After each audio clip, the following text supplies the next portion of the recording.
Thanks everyone for joining today's Hustle Education session. We're thrilled to bring you the very last business webinar for the year, and what a way to complete the education calendar for 2025. Meet Sonia Tomas, aka the Salon Doctor. She has over 37 years experience in the hair industry. She's a salon owner turned corporate sales pro and now trains salon owners and their teams on retail sales, consultation, and systems that actually boost revenue.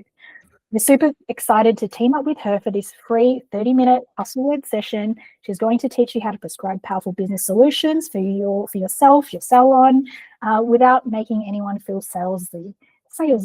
Tap in, learn, and grow with Hustle and the Salon Doctor. Sonia, I'll pass the mic to you. Thank you so much for that amazing intro, Marmy. Welcome everybody to this amazing session. I did want to say thank you so much to Hustle for allowing me to be part of their community and allowing me to facilitate this last session. I'm just going to let you know, I hope it's okay. It might go over a little bit for half an hour, but if everyone's good with that.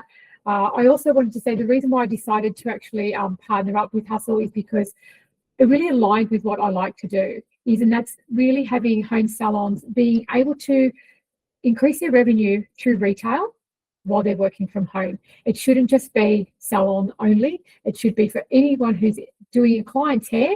It should be an organic part of a conversation where they get to have aftercare to look after them. So when I saw that Hustle had this app, it made complete sense to me, because sometimes what can happen is a lot of home salons don't like keeping stock, and they don't like having money on the shelves, or they don't like having these conversations. So Hustle actually allows you to be able to put it in a cart and then takes away all the stickiness from that. So if you, for any of you who don't have the app yet, please feel free to download it after the training. It's a great way to start using getting retail in your business. And it also allows people that go on mat leave and things like that, they can also have a passive income while they're actually tools down. So what are we doing other than just, if we're not working in our business with our hands, we still can actually earn some extra money as well. So I'll get Marmy at the end of this session to put in my my stylist referral link and go from there. So before I start, Jody, Sue, Kelly, and Matt, are you guys all home salons, or what is it? Are you mainly? I know Natasha's a home salon, but I'm a home salon. Lovely. Sue? I work from home, but I teach at a school as well, which okay. I'm about nearly done. So yeah. Okay. And great. And home. Yeah.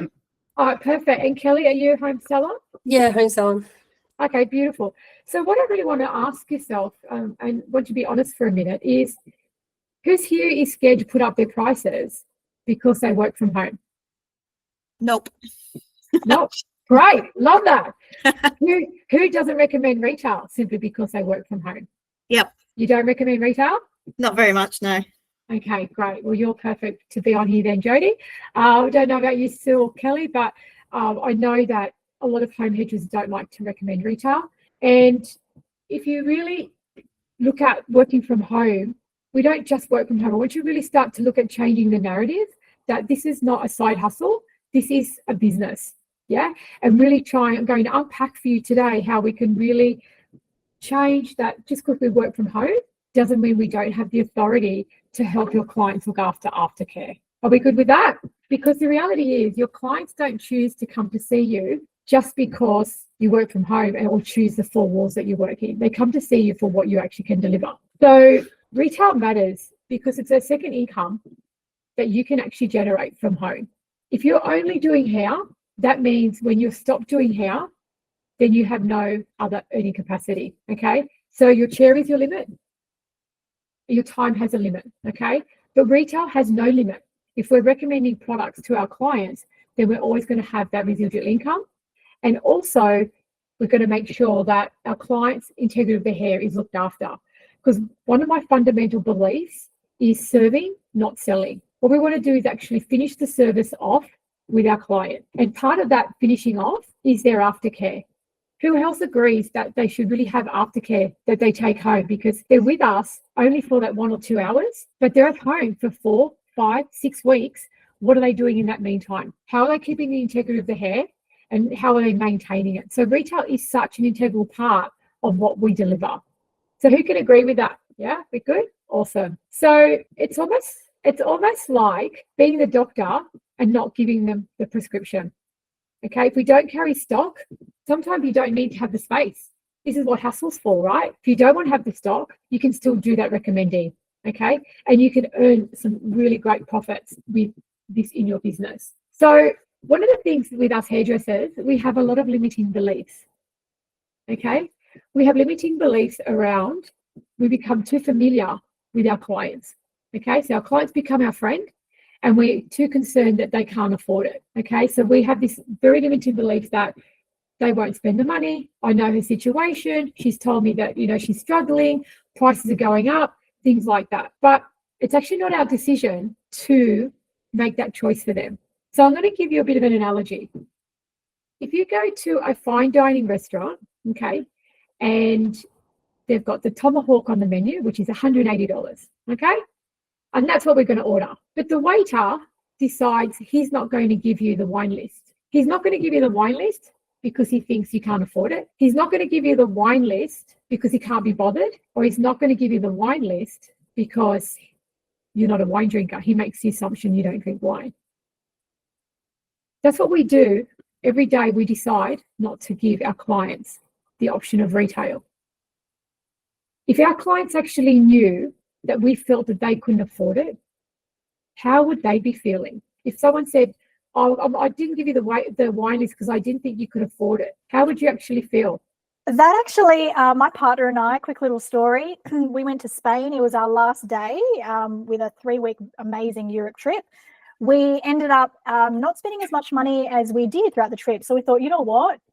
We had like $400, $500 to spend on our last day. In our minds, we're like, we've already spent it. Let's just go. We chose, like, we were in thongs, we were in a singlet, we were like, didn't look great as such, and we're on holiday, but we had the money to spend. We sat down, we didn't get service straight away, all that sort of thing. But then once we started ordering bits and pieces and it was at a high price, then we had like 5 waiters dote on us after that. But they had the assumption that we weren't meant to be there and we didn't have the money. Obviously, it didn't help how we looked, but we had the money, and they were all over us. So yeah, it was quite offensive at the start. It is quite now offensive. It's funny. Yeah, but you know what? We do that every day with our clients. This is what we do in our industry. We don't even offer them the retail. We don't even have it in our salons. A lot of home salons don't even carry stock because they just think our clients aren't going to buy. Let's land for you. If you were to do a one-on-one with me, there's a charge, okay? If your clients come to you, they get a one-on-one service. That's actually more prestigious than going to a salon and having someone else touch their hair here, there, and everywhere. So I know Jodie said she's got no qualms about charging. That's perfect.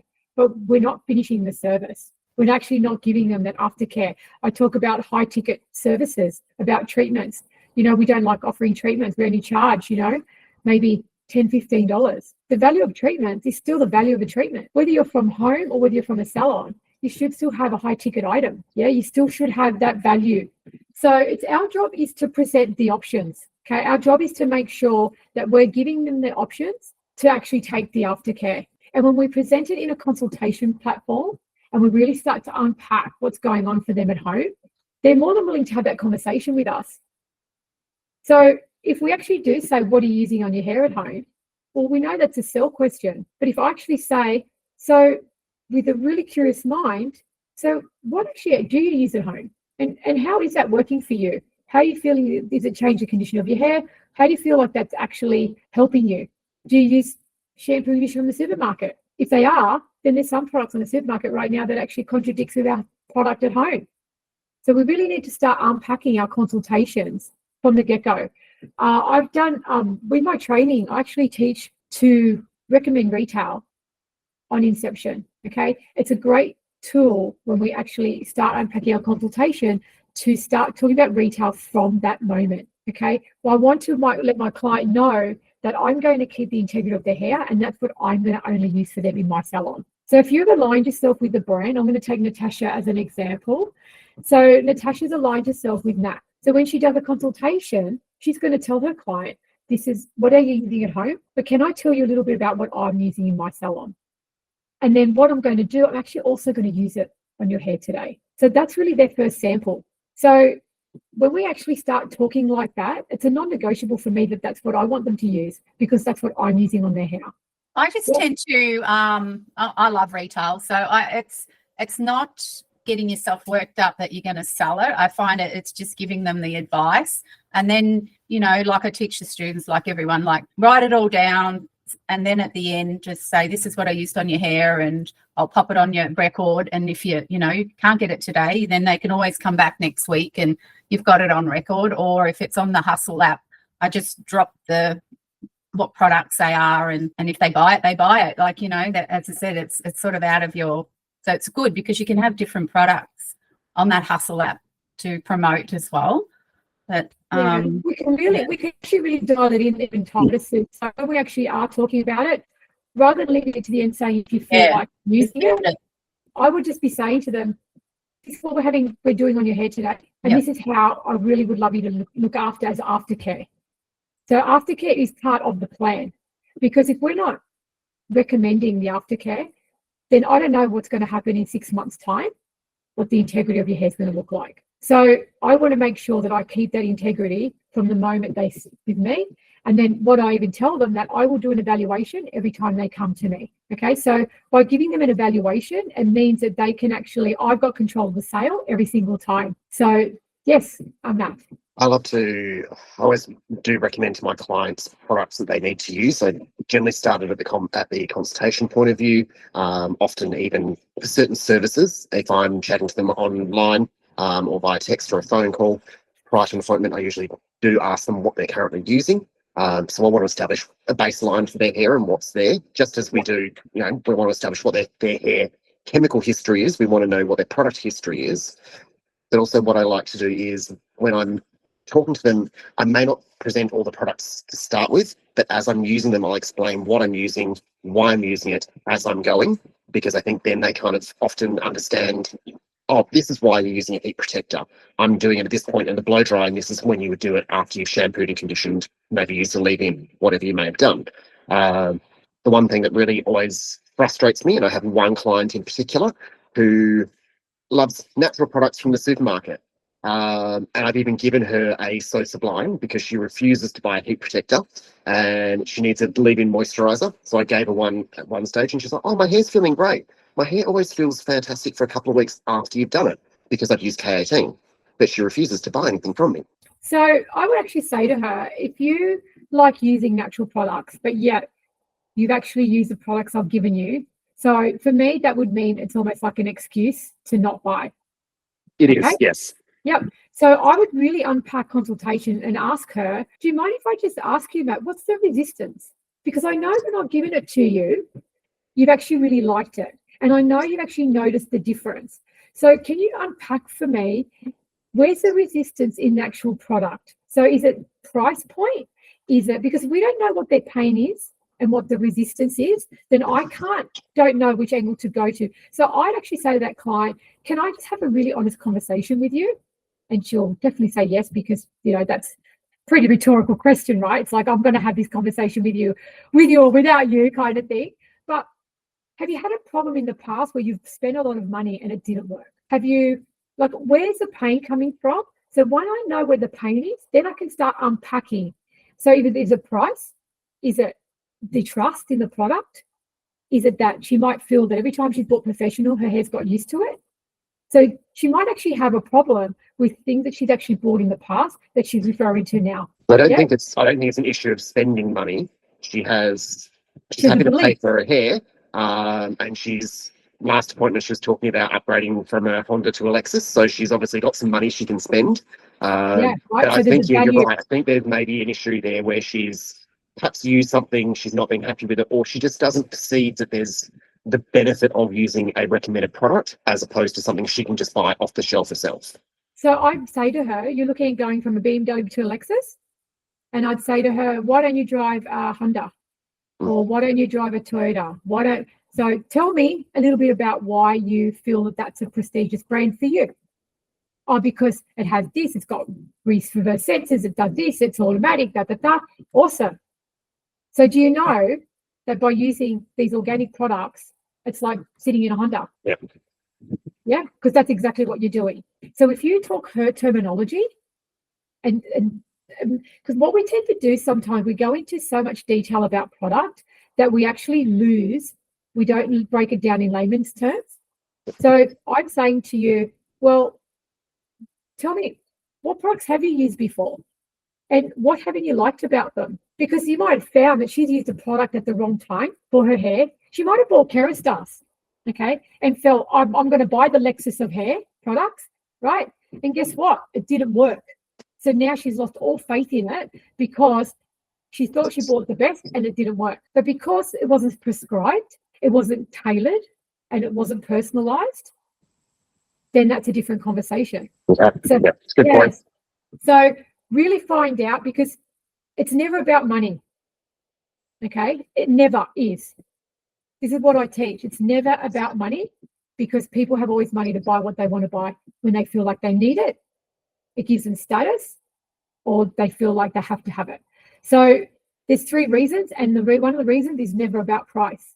So with this particular client, I'd really kind of hone in on where her resistance coming from and why. I'd say, why don't you think it works? Where's the resistance here? So has that helped? It has. Thank you. Yeah. So when we really start to break down what the resistances are, we start really unlocking why clients will actually feel that they need to have it. Because it should be, I can't live without it, rather than I can live without it. Because we know innately that these products do work. Yeah. Another thing that I actually say to clients when I was in the salon is, if you're using product from the supermarket, these products are made, they're so dumbed down and they're so generic that everyone can use it. So everyone on this Zoom, there's Teams today or Google Meets today, can go buy any product and probably not have a reaction, because this is what they're made to do. They're actually made to not have a reaction. So they've got to be so basic and so detergent based that they lather and coat the hair, right? But when you prescribe something that's actually professional, then that's a prescription. And that's where sometimes they can really kind of, really start to see the value of, okay, well, this is just for me and this is the benefit. Yeah. So, that would be, if she does like lather, I always put her on something like Volume, because they tend to lather a bit more. Because if they're used to a supermarket product, they're going to be used to bubbles, right? They're going to want to see bubbles everywhere. So that's something to consider as well. So our job really is to present the options to them. How can we unpack a aftercare diagnosis that's not salesy? Yeah, we want to really know that the client know that we're serving them and it's their choice. People don't resist the change. They resist the change that they don't choose. So let's get the client to do the buying. Okay, when we're asking questions, we want them to feel like they need it. Yeah, so that's their choice. I think with using the HUSL app too, it does remove some of the friction, okay, because it's not a tangible product too sometimes. So you can just sort of like say, we'll just pop this in your cart. This is what I recommend. We can just send that off to them. But what we really want to do is just keep that consistency. Yeah, so when the client does come back, we want to make sure we're having that touch point with them. Even though, Natasha's got stock, which is amazing. We're going to talk about her the last couple of minutes. But what we really want to do is, if we are going to use the app, we want to check in with them. How did it go? Just like we would if they bought it from our shelf. Yeah. Let's really make sure that they're dialed in and we're actually referring them and checking in on how they're liking it, how they use it, how much have they got left. Because organically, we know it lasts about 3 months. Okay. Now, if I was to say to you how much drink is in this bottle, no one would be able to tell me. Would that be correct? Well, your client can't see how much is left in their bottle either in the shower. Okay. They just know they haven't run out. So it's our job to make sure that we are checking in, saying it's 3 months. I know you're going to need a top up. Let me help you reorder that. Jody. Yes. Question. So I am predominantly CPR, Yes. 5 to 5, and I do have some knack. I find it hard, I guess, recommending, obviously, all the brands you have aren't necessarily CPR and Vita 5 on the HUSL app. So do you suggest getting bits and pieces over the time to use myself? Because obviously it's hard to recommend something that's going to be great for someone if you've never used it or tried it. Or Yeah, so that's a really great question. So I've got Natasha on here. If you look at her retail shelf, so she's one of my clients that I've been working with. We really have only been started the last month together, and she's increased her sales. She's done over $1,000 in 20 hours, I think, and she did her first 500 of retail in a week. So that's half of that's all profit. So having products in your salon will make a massive difference for you, Jody. It's tangible, it's consistent. You should be using it. If you are going to be recommending it, that's the best referral method as well of products. So I really believe in, if you're going to be using it, recommending it, having it. Yeah, so I have the CPR and the NAC. I just don't have all the other hustle brands. Yeah. So I know jump that. in here quickly. Yeah. So that's the reason why with Hustle, there's no minimum spend, because we know that, again, yes, you haven't actually used certain products and things like that. So yeah, feel free to just get a little retail size of a styling product just to use and test in the salon using your clients. Yeah. So yeah, no minimum spend. That's one of the many reasons why we did that. But when it comes to NAC and CPR, for example, or any other brand that you don't see on the Hustle app yet, we're actually at that point with getting brands on board. Honestly, we've spoken to most brands already, and I actually mentioned this to Sonia before as well, and I'm sure most of you on here too, I know I've had this conversation with Matt as well, is that we've had the conversation with most of the brands out there.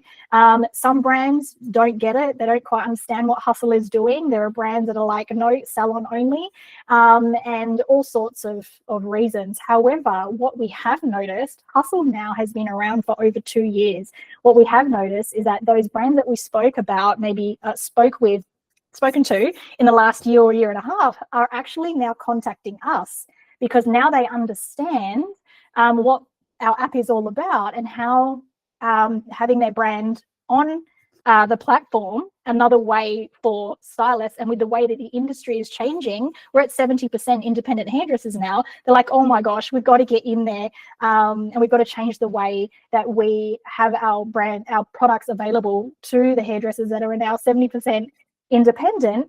So now we're at that stage now, though, where stylists are telling their brands, have you heard of Hustle? You have? Well, you've got to get in on it. And please, stylists, you've got to tell your brands, get on to Hustle. These are the reasons why. And that's actually what is now working. Instead of us approaching those brands, it's now the stylists, why not, their customers, telling them that, hey, we would actually drop ship your product and sell your product more, or order your product more, knowing that it's in the tool that I already have on my phone. So please tell your brands, tell all the brands about Hustle, because that's the stage we are at the moment. So. And Jody, just so you know, I have also spoken to NAC. So I've said to them, definitely get on board, because, I that's probably one of the brands that I do recommend, because I know it so well. And as I said, Natasha's done really, really well. She's just literally changed over, and it's literally flying off the shelf. So, but definitely, if you're not using aftercare and personalizing it, you're really losing out between $500,000 a month, if not more. Like, I've got a education session this morning with one of my clients. She does $2,000 to $3,000 worth of retail a month from home. Like, it's wild. And that's just her having conversations and recommending the retail. Because at the end of the day, it's our clients. They really do want it. Do you know that 95% of hairdressers think they give a full consultation? And do you know that only 5% of clients feel they get one? Like, that is crazy. When you actually do the stats and you actually look at what that looks like for us, it's actually wild that they actually feel like they're not getting that feedback too. So I really want you guys to think about how you can start integrating it, how you can actually use the app, how, even if, like Jody, you've got some retail there, make use of that retail, and do some add-ons if you needed to, if you have anything on the app that you do use. So what I really want you to start thinking about is seeing yourselves as your professionals as you are. It's not a side hustle. This is a business. It's not a hobby. So treat it like a business and start making some real profit. Like, I love seeing salons win when it comes to retail. Like, honestly, It's such a great opportunity for you guys. Matt. I think we also need to remember that when we talk to clients about product, we are making a recommendation. We're not, we need to shift from the mindset of selling. And I speak to a few, quite a few other hairdressers and friends that are hairdressers about this, and that are independent as well. And Marmy, Mel is one of them. And she's always like, I need to get some product. I should get some product to put on my shelf. And I'm like, well, just have a couple of things there. Just have the products at the basin. When you use them, people will comment on the smells, the way their hair feels. I had a client the other day. She said, "Oh, I really like I was colouring for the owner of the salon that I work from," and she said, that was a great shampoo and conditioner, great massage. I really liked it. She said, but I also liked the shampoo and conditioner you used. What did you use? This client had never bought from the salon owner, and she said, I asked her what she used, and she said, I'm not going to tell you. And I was like, oh, do you not buy from Jazz, the salon owner? And she said, no. And she said, I use Sunsilk. And I'm like, okay, not going to say it's bad, but you liked what I used. This is what I used, but I actually recommend this one little extra thing for you. And she bought the products. And the salon owner, Jazz, was actually really happy because she was like, she's never bought from me. What did you do? And I said, I just gave her a good shampoo and conditioner at the base, and from rinsing her colour and making sure that she felt comfortable with what I was using. But she felt the quality of the product. And yes, it was, and I didn't even, I made a tiny recommendation, but when we changed that mindset of, oh, we've got to sell to our clients, and we actually just, these are what I recommend for you to use for reasons X, Y, Z, it's their opportunity to then say, oh, yes, I'd like to take it. Obviously, we still need to check in with them, through the checkout process and throughout the salon service that, would you like to take those products? I think that's, we do forget that we lose sales to other places if we are not doing our job properly. Yeah, if we're not giving them the wine list, Matt. Yes, right? Exactly. If we're not having these conversations, they're missed opportunities. We really need to be dialing in and having the conversations. This is why, okay, we've got Natasha who has product. If you don't have product, this is why the app is really good, okay? Some people don't like having the outlay of retail in their business, but we're going to unpack really quickly what difference it makes actually having the product on shelf. So, Jody, did you have another question? Oh, sorry, no, it was just a bit random. I've just had a notification come through that someone's just gone through the app and purchased $120 worth of products, and I hadn't actually even done anything yet. What? Right. I love look into that after this and be like, what? That's just random. Yeah. Yeah, I love that. Love that. So I'm just going to open up a little bit with Natasha for a second. So Natasha, you didn't have a lot of retail much or anything. Yeah, not much at all. And tell me what it's been like since you have had retail, and opening up conversations. So I know that you weren't having any conversations prior to us working together. Yeah, so I had pretty much just a few things on my shelf, and I would only sell maybe $20 here or there kind of thing, and I never really spoke about retail or anything too much. So by having it here, it definitely, it looks more professional, and I think it's elevated the salon, and I feel more professional, like being able to recommend products to people and everything. So I mean, I've only worked 3.5 days last week, and I sold about $600 worth of products kind of thing so far. So, and I haven't really had to do too much at all. And I think people have been excited that I've actually got something in too. And so that's been a big change. But I can definitely see the benefit in HUSL, because not everyone's going to want to use NAC either. They may want to use K18 or Kerastase or something. At least then, I could give them the link or whatever, and they could purchase it, and then I could, still make a bit more of a side hustle from that kind of thing if they don't want to purchase from me kind of thing. So I can see we can do any apps, right? If there's any gaps with what you're currently using, that's great for the app, right? Yeah, so you can put them all together and bang, away you go. Yeah. So no, I definitely have enjoyed using it, and I can definitely feel the difference in the hair, and by using a bit more of a higher kind of standard of product and stuff. So it's been good, and I'm excited to see that side of the business grow, because I've never really had it. So for down track, it'll be really good to see how much extra income I can and add on top of it, especially when you have slow weeks or you know, you have a cancellation, at least it bumps that up a bit. So Yeah, love yeah. that. Yeah. Okay, thank you. Thank you. So on the download now, guys. So I really want you to think about how we can start to really tap into our retail sales, how we can do that point journey, client mapping, really looking about aftercare with our clients. For anyone who's on the Zoom today, I really would love to offer you a 15-minute free session if you'd like with me on having a look at maybe doing a health check on your business to see if there's any areas that you feel like you could actually need help with or expand on. I'm more than happy to do that for you guys. You can reach out to me via Instagram, or Marmy can put in my tag for the Salon Doctor on Instagram. You can send me a DM, but feel free, guys, if you've got any questions, to do all of that. But I'm here to actually help you. I know a lot of you did actually say on your sheets that you wanted to help with systems or a personalized business plan, nailing, consultations and communication, and, be better at retail. So I'm more than happy to help you with all of that and help you with that client journey in your business. But I wish you all the most success. If anyone else has any more questions for me, I know it's been very, very short, but I hope you guys got some value from some of the conversations that you can actually have with your client. Just quickly, Matt said, it's great to share a product link when clients are already using a good product but not yet needing some. They can purchase when they run out and with no pressure. So just to extend on that, absolutely. When you send any link from HUSL to recommend product, or even to your e-commerce website, which is free, obviously, all of it's free, that client can tap on that link as many times as they like. They can even copy and send that link to all their friends. And if they buy through that link, you get commission for all of that. They don't have to be a face-to-face client.